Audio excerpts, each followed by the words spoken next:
The protesting ground handlers are asking for increased salary and other improved welfare conditions.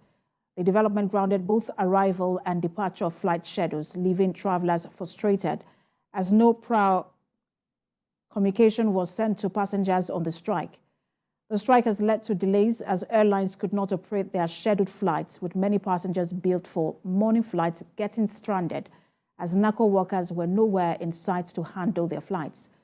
The National Union of Air Transport Employees and the Air Transport Senior Staff Services Association of Nigeria had earlier put the workers on notice of the strike, following what they call the uncooperative attitude of the NAHCO management towards resolving the welfare issues raised by the workers through the unions in a circular issued by the unions and signed by the General Secretary, Ocheme Abba, and his counterpart, Francis Akinjole.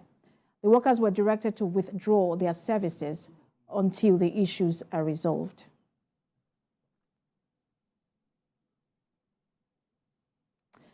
And in Abuja, thousands of domestic and international passengers were Monday stranded for hours as NAHCO workers withdrew services at the Nnamdi Azikiwe International Airport in Abuja. A hurriedly held meeting between the NAHCO management and the union's leadership later agreed that the workers return to work while negotiations continue. We have more in this report. It's the first working day of the week, and staff of NAHCO nationwide choose to register their displeasure over unresolved welfare matters.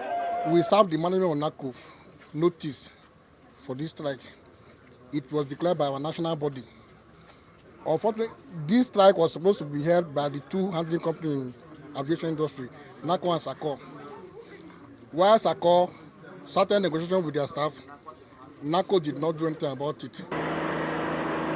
As early as 7 a.m., passengers who turned up to catch their flights to different destinations were faced with the reality of no services from the NAHCO workers. For more than 6 hours, men, women and children looked lost as they are left unattended to, while the international departure entrance was under lock and keys. Many of the passengers lament the development. The private company, which is handling the luggages, they are on strike. I don't know why. We are just informed that they are on strike, and so all the flights were cancelled. Nobody is talking to us. We don't understand what is happening. We don't know why they are on strike. It's very unfortunate that this type of thing is happening at this time. I'm helpless, kind of. I can't really do anything until when they decide to. Something that is supposed to be agreed on. I have an appointment. I need to cut up in Indonesia, and I'm here. I think that will terminate my appointment, apparently, if I'm unable to fly today. TVC News learned that the management of the organization and the leadership of the union had to hurriedly go into a meeting in Lagos. In the communique issued at the end of the meeting, reprieve came for the passengers as workers were directed to resume work with immediate effect. The management of NAHCO also agreed to withdraw the suit against the workers. A counter-offer to the union's demand is also to be issued by the management before the close of work on Monday, while negotiations on staff welfare commence on Wednesday. It's so pathetic. You are working in airport, but you can't comfortably book a local flight. That is not good enough. And we know the cost of things in the market.